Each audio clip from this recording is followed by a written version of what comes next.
తెలివి లేని వాణ్ణి మట్టి బుర్ర అంటాం. కానీ మట్టే కదా అని మొక్క పాతేస్తే, మొక్క పాతినట్టు బ్రెయిన్లో ఇంప్లాంట్ పెట్టేస్తే తెలివితేటలు పెంచేసుకున్నట్ట, తీరి కూర్చొని ప్రాణాలే తీసుకున్నట్ట.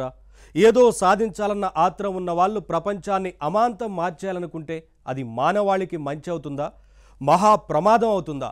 కొత్త టెక్నాలజీకి అవి తొలి అడుగులా, తొందరపాటు అడుగులా? ఈ డిస్కషన్ విని మీరే తేల్చుకోండి మరి.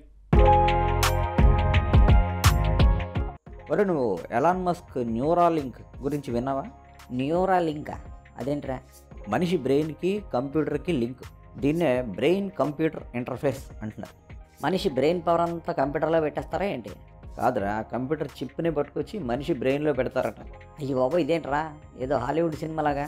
ఒరే, సినిమా ఆల్రెడీ మొదలైపోయింది. ఆ ప్రాజెక్ట్ కూడా స్టార్ట్ చేసేసారు. అదేంట్రా బాబు, బ్రెయిన్లో చిప్ అంటే చచ్చిపోరు? అది కాదురా, ఇది నిజానికి రోగులకి హెల్ప్ చేయడానికి. రోగులకి హెల్ప్ చేయడానికా? రే, హార్ట్లో ప్రాబ్లం ఉందంటే స్టెంట్ వేస్తారు, మోకాలకి ప్రాబ్లం అంటే అక్కడేదో డివైస్ పెడతారు. కానీ మరి బ్రెయిన్లో చిప్ ఏంట్రా బాబు? అవునరా, నిజం. చాలా చిన్నగా ఉంటుంది ఆ చిప్. టెక్నికల్ భాషలో చెప్పాలంటే దాన్ని ఇంప్లాంట్ అంటారు. దాన్ని బ్రెయిన్ పై భాగంలో అలా జస్ట్ ఇన్సర్ట్ చేస్తారనమాట. బాగుందిరా నీ ఇంప్లాంట్. ఏదో ప్లాంట్ నాటినట్టు మెదడులో నాటేస్తారా ఏంటి? ఏంట్రా బాబు, టెక్నాలజీ ఎక్కడికి పోతుంది? అది కాదురా, ఇప్పుడు కొంతమంది రోగులు ఉంటారు. వాళ్ళు పాపం వెన్నుపాములో ప్రాబ్లం వల్ల కాళ్ళు చేతులు కదపలేరు. అవును పాపం. దీన్నే క్వాడ్రిప్లేజియా అంటారు.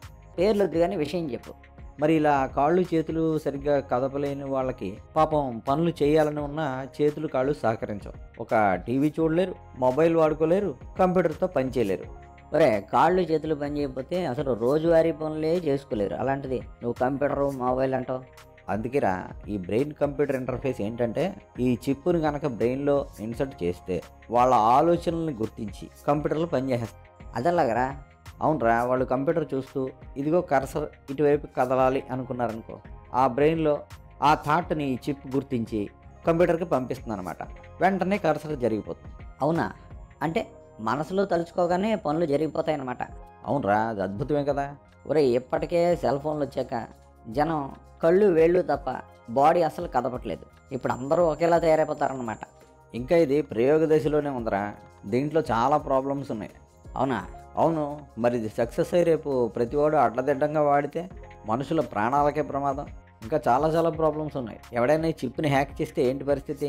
అవును రే, ఈ చిప్ పనిచేయాలంటే బ్యాటరీ పవర్ ఉండాలి కదా. దీన్ని ఎలాగరా ఛార్జ్ చేసేది? దానికి సున్నితమైన వైర్లెస్ టెక్నాలజీ ఉందిలే. బాగుందరా. ఛార్జ్ చేస్తున్న ఫోన్ని చెవి దగ్గర పెట్టుకుంటేనే బ్రెయిన్ పాడైపోతుంది అంటున్నారు. ఇప్పుడు బ్రెయిన్లో ఉన్న చిప్ను కూడా ఛార్జ్ చేయమంటున్నారు. ఏంటో ఈ టెక్నాలజీ. నువ్వేం వర్రీ అవ్వకరా. నీకు చిప్పు పెడితే బ్రెయిన్లో పెట్టరు కదా, మోకాల్లో పెడతారు. నీకెందుకు వర్రీ?